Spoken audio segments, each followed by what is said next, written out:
नमस्कार। तिलोत्तमा समाचारमा स्वागत छ। म बिन्दु भट्टराई। सुरुमा समाचारका प्रमुख शीर्षकहरू। कम्युनिस्ट आन्दोलन रक्षात्मक अवस्थामा रहेको माओवादी केन्द्रका नेता पोखरेलको भनाई। एमसीसी पास गर्न बाध्यात्मक अवस्था सिर्जना भएको धारणा। तिलोत्तमा नगरपालिकाद्वारा निर्मित अतिथि गृह तथा सभाहलको उद्घाटन। नगरको भौतिक पूर्वाधारमा उल्लेख्य प्रगति हासिल भएको एमाले सचिव विश्वकर्माको दाबी। र भैरहवामा जारी सुपर लिग क्रिकेटमा शङ्करनगरसँग बुटवल राइनोज 26 रनले पराजित। शुक्रबारबाट ए डिभिजनका खेल हुने।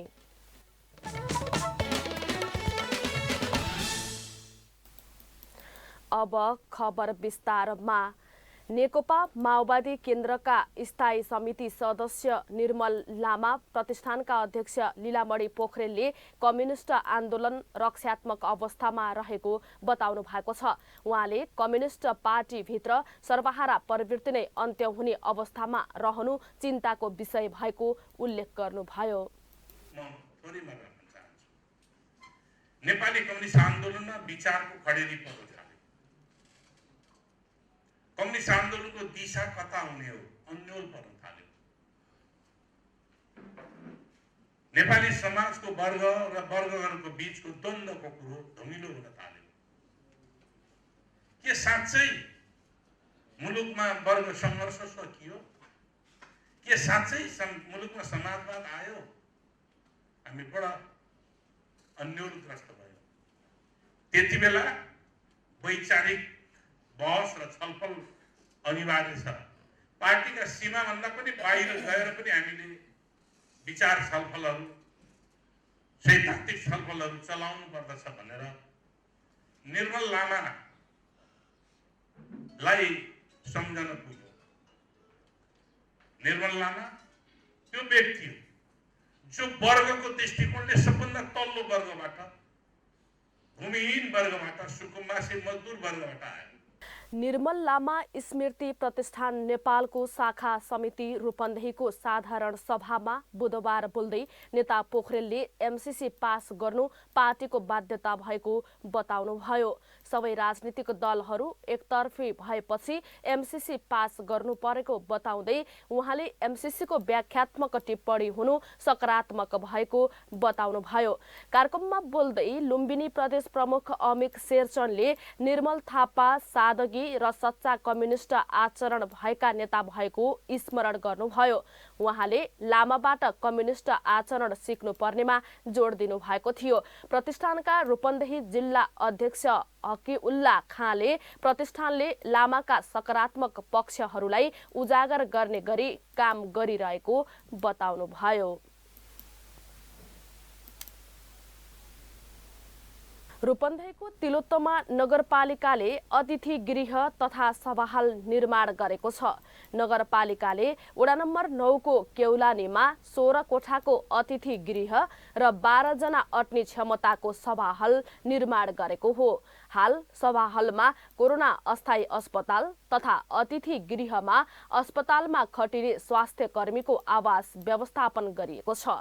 कोरोना महामारीको दोस्रो लहरमा नगरपालिकाले सभाहालमा 60 बेडको अस्थायी कोरोना अस्पताल निर्माण गरेको हो। महामारी पूर्ण रूपमा अन्त्य भएपछि सभाहाल तथा अतिथि गृहलाई उद्देश्य अनुरूप सञ्चालन गर्ने नगरपालिकाको तयारी छ। नगरपालिकाले 2 बिघा क्षेत्रफलमा अतिथि गृह र सभाहालको संरचना तयार गरेको हो। नगरपालिकाका योजना प्रमुख इन्जिनियर प्रदीप वनका अनुसार अतिथि गृहको लागत 2 करोड 22 लाख तथा सभाहालको लागत 1 करोड 57 लाख रहेको छ। अतिथि गृह तथा सभाहालको बुधबार आयोजित एक कार्यक्रमका बीच प्रतिनिधि सभा सदस्य छविलाल विश्वकर्माले उद्घाटन गर्नुभयो। त्यस अवसरमा पूर्व मन्त्री समेत रहनुभएका विश्वकर्माले तिलोत्तमा नगरपालिकाले नगरको भौतिक पूर्वाधार, शिक्षा, स्वास्थ्य, वातावरण, सामाजिक लगायत सबै क्षेत्रमा प्रभावकारी काम गरेको बताउनुभयो। उहाँले स्थानीय तहमा धेरै ठूला अधिकार संविधानले दिएको स्मरण गर्दै पूर्वाधार विकासले सबैको लागि सुविधा वृद्धि गर्ने बताउनुभयो। यो हामी सबैका निम्ति हो। यसबाट हामीले लाभान्वित हुन सक्नेछौँ। यसलाई सञ्चालन गरेर यसबाट हामीले हाम्रो नगरको गौरव बढाउन सक्नेछौँ। यस्ता पूर्वाधारहरूले एक ढङ्गले हामीलाई समृद्ध बनाउँदछ र यो दिशामा हामी अगाडि बढेको ठोस रूपमा एउटा सन्देश प्रवाह गर्दछ। म यसका निम्ति फेरि एकपटक यहाँहरू सबैमा धेरै धेरै बधाई शुभकामना टक्राउँदछु। रमा अर्याल, पूर्व प्रदेश सांसद दधिराम नेउपाने लगायतले विकास निर्माण तथा महामारी नियन्त्रणमा स्थानीय सरकारको भूमिकाको बारेमा बोल्नु भएको थियो। नगर प्रमुख वासुदेव घिमिरेको अध्यक्षता, उपप्रमुख जागेश्वर देवी चौधरीको स्वागत तथा प्रवक्ता सुरेन्द्र श्रीको सञ्चालनमा कार्यक्रम भएको हो। लुम्बिनी प्रदेशका प्रदेश प्रमुख अमिक शेरचनले राज्यको सम्पत्ति दोहन गर्नेहरूलाई चिरफार गरी बाहिर ल्याउने काम पत्रकारहरूको भएको बताउनु भएको छ। नेपाल आदिवासी जनजाति पत्रकार महासंघ लुम्बिनी प्रदेशको दोस्रो महाधिवेशनलाई सम्बोधन गर्दै शेरचनले यथार्थ बुझेर गलत गर्नेहरूको करतुतलाई जनता सामु ल्याउनु पर्ने धर्म पत्रकारहरूको भएको उल्लेख गर्नुभयो। सबै राजनीतिक दलहरू पुरातन सोच र विचारलाई हटाएर आम जनताको पक्षमा काम गर्नुपर्ने उहाँको धारणा थियो। संघीय फोनिज अध्यक्ष दण्ड गुरुङ र वरिष्ठ उपाध्यक्ष गजुरधन राईले समाज परिवर्तनको संवाहक पत्रकारिता जगत भएको बताउनु भएको छ। उहाँले सरकार समाजका हरेक गतिविधिमा अग्रपंक्तिमा रहने श्रमजीवी पत्रकारको हितमा लाग्नुपर्ने माग राख्नुभयो। महाधिवेशनले गजेन्द्र गुरुङको अध्यक्षतामा 13 सदस्यीय कार्य समिति चयन गरेको छ। तिलोत्तमा समाचारमा अब छोटो विश्राम।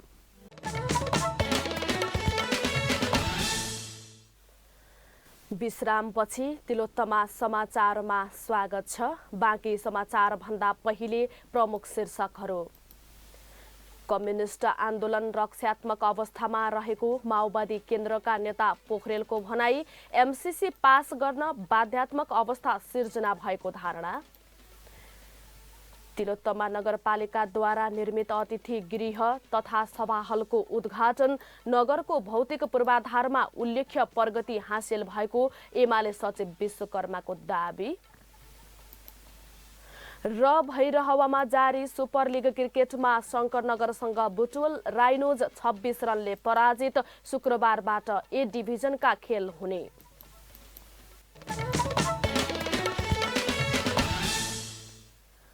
अब बाँकी समाचार। राष्ट्रिय सभामा नेकपा एमालेका सचेतक खिमलाल भट्टराईले कर्मचारी संगठनले आफ्ना अधिकारसँगै नागरिकको जिम्मेवारी र दायित्वलाई आत्मसात गरेर अगाडि बढ्न आग्रह गर्नु भएको छ। नेपाल निजामती कर्मचारी संगठन रूपन्देहीको 11औं जिल्ला अधिवेशनमा बोल्दै उहाँले एमाले नेतृत्वको सरकारले सुरु गरेका कार्यक्रमले देशलाई समृद्धिको बाटोमा डोराउन थाले पनि केही दलका स्वार्थी नेताहरूको लोभ देशलाई अस्थिरतातर्फ लगेको बताउनु भएको छ। सरकारमै सहभागी दलहरूको स्वार्थ नमिल्दा अहिलेको राजनीतिक अन्यल बढेको भट्टराईले बताउनु भएको छ। जनताबाट अनुमोदन हुन डराउनेहरूले राजनीति गर्नुको कुनै अर्थ नभएको उहाँको भनाइ थियो। कार्यक्रममा लुम्बिनी प्रदेशका प्रमुख सचिव डिल्लीराम शर्मा, आधिकारिक ट्रेड युनियनका केन्द्रीय सदस्य तथा प्रदेश संयोजक मेघदेव पन्त लगायतले बोल्नु भएको थियो। रूपन्देहीका अध्यक्ष केशव भट्टराईको अध्यक्षता, सचिव कमल पराजुलीको सञ्चालनमा भएको कार्यक्रममा कर्मचारी संगठनका वरिष्ठ केन्द्रीय उपाध्यक्ष लेखनाथ कोइराला, उपाध्यक्षहरू भवानी दाहाल, दधिराम मरासिनी, महासचिव रेवन्त गौतम, ईश्वरी गेवाली लगायतले शुभकामना व्यक्त गर्नु भएको थियो। यसैबीच नेपाल निजामती कर्मचारी संगठन रूपन्देहीको अध्यक्षमा प्रेम प्रसाद खनाल निर्वाचित हुनु भएको छ। खनालको अध्यक्षतामा 21 सदस्यीय नयाँ कार्य समिति चयन भएको छ। समितिको खुल्ला उपाध्यक्षमा थानेश्वर बस्याल र महिला उपाध्यक्षमा विष्णु खनाल पन्थी, सचिवमा जीवन पौडेल, सहसचिवमा प्रदीप गिरी, कोषाध्यक्षमा पदम बहादुर थापा निर्वाचित हुनु भएको छ। दाङका छुट्टा छुट्टै ठाउँमा भएका सवारी दुर्घटनामा परि 1 जनाको मृत्यु भएको छ भने 3 जना घाइते भएका छन्। दाङको देउखुरीमा कार र मोटरसाइकल एक आपसमा ठोकिँदा एक बालिकाको मृत्यु भएको हो। मृत्यु हुनेमा राप्ती गाउँपालिका 7 आनन्दपुर बस्ने मोटरसाइकलमा सवार सीमासर चौधरीको छोरी 10 वर्षीय सन्ध्या चौधरी रहेको जिल्ला प्रहरी कार्यालय दाङले जनाएको छ। यस्तै घाइते हुनेमा राप्ती 6 सगरापुर बस्ने 45 वर्षीय जयराम चौधरी, मोटरसाइकलमा सवार सोही ठाउँ बस्ने 40 वर्षीय वेदकुमारी चौधरी र पैदल यात्री लमही 8 असनी बस्ने 28 वर्षीय पारस बोहरा रहेको प्रहरीले जनाएको छ। उनीहरूको स्थानीय अस्पतालमा उपचार भइरहेको प्रहरीले जनाएको छ। त्यस्तै गोबरडियाबाट सिसहनियातर्फ जाँदै गरेको लु 2 नम्बरको कार र विपरीत दिशाबाट आउँदै गरेको रा च प 3461 नम्बरको मोटरसाइकल गडवा 2 महादेवा पुल नजिकै ठोकिँदा दुर्घटना भएको छ। रूपन्देहीको सुपर लिग क्रिकेटमा आज शंकरनगर क्रिकेट क्लबले 26 रनको जित निकालेको छ। भैरहवाको सिद्धार्थ क्रिकेट मैदानमा जारी प्रतियोगितामा शंकरनगरले बुटोल राइनोजलाई पराजित गरेको हो। टस जितेर ब्याटिङ रोजेको शंकरनगरले 47 ओभर 4 बलमा सबै विकेट गुमाएर 212 रन जोड्न सकेको हो। ठूलो योगफल बनाउन 2 खेलाडीले अर्धशतकीय पारी खेलेका थिए। विशाल केसीले 66 र विराट भण्डारीले 57 रन बनाउनु भएको थियो। सञ्जु बोहराले 3 तथा अमृत थापा र कौशल सिंहले 2 विकेट लिनु भएको थियो। जवाफी ब्याटिङमा बुटोल 5 बल बाँकी हुँदा सबै विकेट गुमाएर 186 रनमा सीमित बनेको थियो। उसका लागि दीपक डुम्रेले 42, सुरज सारूले 39 र राहुल यादवले 17 रन जोड्नु भएको थियो। ओम सारू र सन्तोष खत्रीले समान 3 विकेट लिनु भएको थियो। Man of the match Vishal Chhetri घोषित हुनु भएको छ। भोलि गोलपार्क र शंकरनगर क्रिकेट क्लब बीच प्रतिस्पर्धा हुनेछ। यो सँगै भोलिदेखि बी डिभिजनका खेल सम्पन्न हुनेछन्। शुक्रबारबाट ए डिभिजनका 12 वटा क्लबका बीच प्रतिस्पर्धा हुने रूपन्देही क्रिकेट संघले जनाएको छ।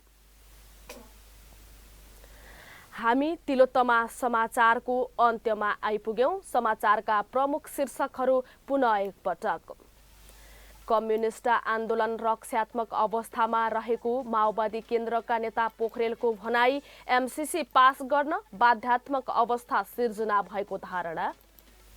तिलोत्तमा नगरपालिकाद्वारा निर्मित अतिथि गृह तथा सभाहालको उद्घाटन, नगरको भौतिक पूर्वाधारमा उल्लेख्य प्रगति हासिल भएको एमाले सचिव विश्वकर्माको दाबी र भैरहवामा जारी सुपर लिग क्रिकेटमा शंकरनगरसँग बुटोल राइनज 26 रनले पराजित। शुक्रबारबाट ए डिभिजनका खेल हुने। हवस् त तिलोत्तमा समाचार सकियो। सूचना, सन्देश र मनोरञ्जनका लागि हेर्दै रहनुहोला तिलोत्तमा टेलिभिजन एचडी। नमस्ते।